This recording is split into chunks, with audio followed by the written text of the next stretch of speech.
In this lesson, we'll continue our discussion of the urinary system by taking a look at the blood flow within the kidney. There's both arteries and veins. So if you think about it, one of the major functions of the kidney is to filter the blood. So there is an abundance of blood in the kidney at any time.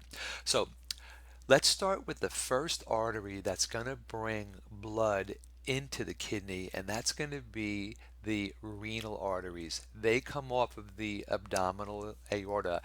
In subsequent or in previous lessons, when we studied the circulatory system, we saw the renal arteries coming right off the aorta and going directly into the kidney. Now, once the renal artery right here, this big blood vessel, right? The aorta would be running straight up and down this way. Once the renal artery enters the kidney, it's going to divide into some branches. We're going to call these branches right here, right? This would be another one over here. This would be called the segmental arteries, right? They're going to branch off of the renal arteries. The segmental arteries, they then branch off. So you say, oh, follow this one from here, right? These branch, and they're going to go into this area here. This is known as the interlobar artery, right? So this one here would be an interlobar. This guy over here, all of these that are kind of running up through the columns. If you remember again from a previous lesson, we had talked about a renal lobe. This is kind of running through the renal lobe, hence the name. Okay, so renal artery to the segmental arteries. Once the segmental arteries they divide, they're going to divide into interlobar, right? Inter means between the lobes. Right, so before I go back to the notes, the next thing that's going to happen here is the interlobar artery is going to become another artery that's going to cover the base of the pyramid over here. See how it arcs around, right? It arches around. So they call these here, like all these here, this red one here, kind of arching over the pyramid. We call these the arcuate arteries, and there's arcuate veins. We'll talk about that in a minute. Right now we're talking about the arterial blood flow in.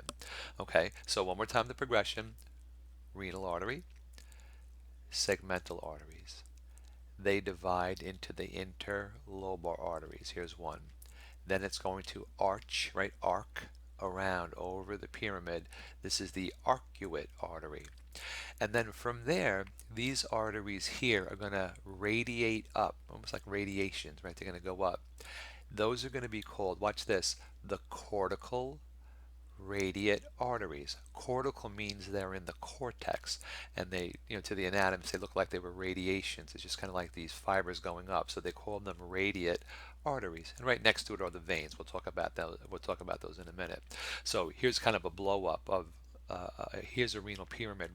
So this would be like here, the interlobar artery, arcuate artery right there.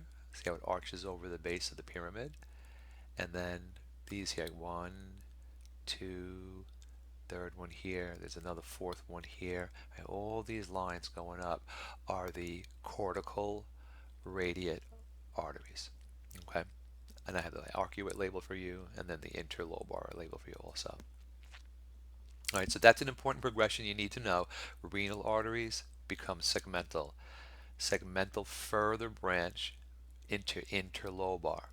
Then the interlobars arch over the base of the pyramid, and then from the arcuate arteries we're going to have all these little radiations known as the cortical radiate arteries, and they're going to bring the blood up to the nephron, which is the filtering unit.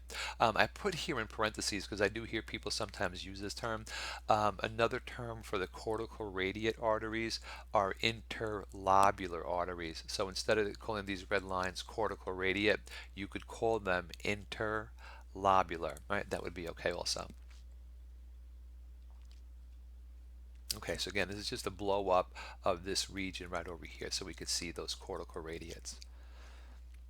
Okay, so From the cortical radiate artery, the next progression is this. There's going to be a blood vessel that comes off the cortical radiate artery that's going to bring blood into the nephron. That blood vessel is known as the afferent arteriole. Right?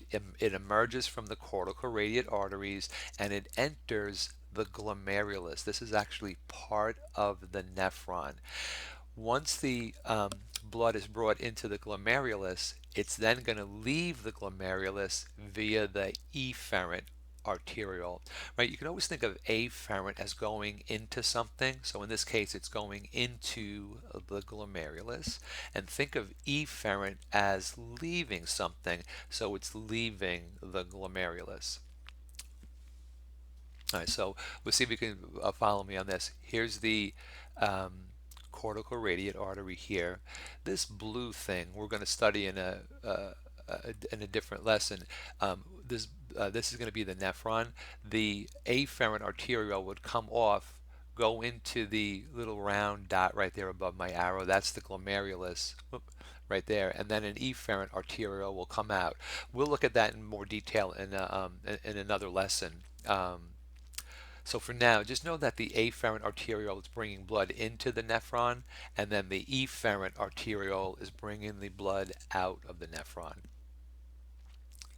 Okay, so we can show you that blow up a little bit. Again, just here's the cortical radiate artery, and then the blood vessel going off of it into this little round red dot right there. That's the glomerulus. So they're showing on this picture the afferent arterioles, right? So here would be an afferent arteriole. Here's an afferent arteriole. The round area is going to be the glomerulus of the nephron. All right, again, we're going to get there in a second. Okay, so watch this. What they're not showing you on this picture is where my cursor is going up, my pointer. This is where the cortical radiate artery would be. Now, the blood vessel coming off the cortical radiate artery is the afferent arteriole. It's going to go into this network of capillaries here. This is called the glomerulus, and then the blood is going to leave through the efferent arteriole. We don't see it too well in this picture, but this will help you in the lab when you look at the models. The afferent arteriole is always wider than the efferent arteriole. This is going to be more narrow. That'll help you to identify them. So the afferent arteriole comes off of the cortical radiate artery, brings the blood into the glomerulus, and then the blood leaves the glomerulus through the efferent arteriole. This is where blood is going to start to be filtered. We'll get into that in a subsequent lesson. Before I go back to the notes. Now, the efferent arteriole is going to now turn into a bunch of capillaries, all these red blood vessels here that go around the blue tubes here. These blue tubes or purplish tubes are the nephron. So these are the tubes of the nephron. So they call these blood vessels here the peritubular capillaries.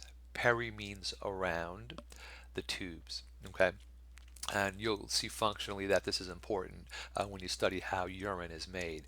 Once all the blood leaves this peritubular capillaries, they're now going to start to bring the blood into the veins, and these venules here are going to leave the kidney, and I'll show you that in a second. All right, so what's important right now up here is this. The afferent arteriole comes off of the cortical radiate artery, brings the blood into the glomerulus. From here, the blood leaves the glomerulus through the efferent arteriole. Then the efferent arteriole is going to branch into this whole network of capillaries. All these red tubes here are going to be called the peritubular capillaries, and then that will start to lead to the venous side, where we're going to take the blood that's now been filtered out of the kidney. So this kidney nephron here is actually a type of nephron called a cortical nephron. It's just the position of the nephron. I'll go over that in a subsequent lesson. Here's another type of nephron called the juxtamedullary nephron. It's just a longer nephron. Its position is a little bit different. So you can see here, here's the afferent arteriole going into the glomerulus, and then the efferent arteriole coming out. right? And then we would have these peritubular capillaries, which extend way down into the renal medulla. Again, we'll cover this in a subsequent lesson. And then we change the name of these capillaries into the vasa recta, and they're going to lead to the venule system. All right, so I'll save this for a subsequent lesson.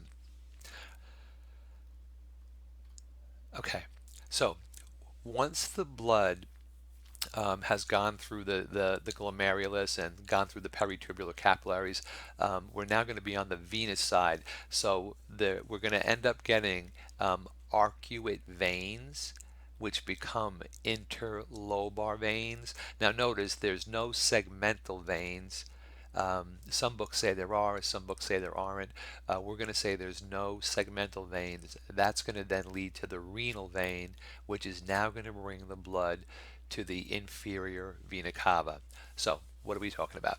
So from where the nephron is up in here, let's say, the blood is going to go into the cortical radiate vein. That would be like this blue line going up and down here. That's going to lead to the arcuate vein. The arcuate vein is going to bring the blood down into the interlobar vein. Now the interlobar veins, they all unite and go directly into the renal vein. Again, most textbooks say there are no segmental veins. There are some textbooks that do that. We're going to say there's not. Again, here's just showing the veins, right? Cortical radiate vein to the arcuate vein to the interlobar vein, and then again these interlobar veins are going to go to the they're going to go to the renal artery. Here's actually a picture showing segmental veins. Again, there's a lot of controversy with that. You can just ignore that. We're going to say there are no segmental veins. All right, and then here's the last slide, just kind of showing the progression of the blood into and then out of the kidney, right? So from the renal artery, we're going to say that's coming off of the abdominal aorta. It's going to bring the blood into the kidney. They're going to branch into the segmental arteries. They branch into the interlobar arteries. They then arch around over the pyramid. They become the arcuate arteries. And from there they radiate up. You're going to call those the cortical radiate arteries, or if you like, interlobular arteries. They're going to give off little blood vessels that are going to go into the nephron now. This is going to be the afferent arteriole, right? This is going to be the bigger of the blood vessels bringing blood into the glomerulus. At the glomerulus, we're going to get some filtering taking place, and then the blood's going to leave through the efferent arteriole. Right? This is going to be more narrow compared to the afferent arteriole. Again, that'll help you to find them on the models. Then the efferent arteriole, they're going to form this network of capillaries that go around all of the tubes of the nephron. And then eventually that blood is going to go into small venules, which become cortical radiate veins. Now we're going to flow the blood back out of the kidney. Those are going to become arcuate veins, and then they're going to become interlobar veins. Again, we're going to say there's no segmental veins. Right, so depending on what lab manual you're using, you may have it in your pictures, you may not. And it's a little bit confusing even for me. And then you're going to get the renal vein, which goes into the inferior vena cava. So I kind of like this flow chart because it's showing you, everything's equal. You have interlobular arteries, interlobar arteries, interlobar veins, arcuate arteries, arcuate veins, cortical radiate arteries, cortical radiate veins. So just kind of giving you that progression. Okay, so that concludes this lesson of the blood flow, right? You should be able to trace a drop of blood from the abdominal aorta through the entire kidney and then out to the inferior vena cava.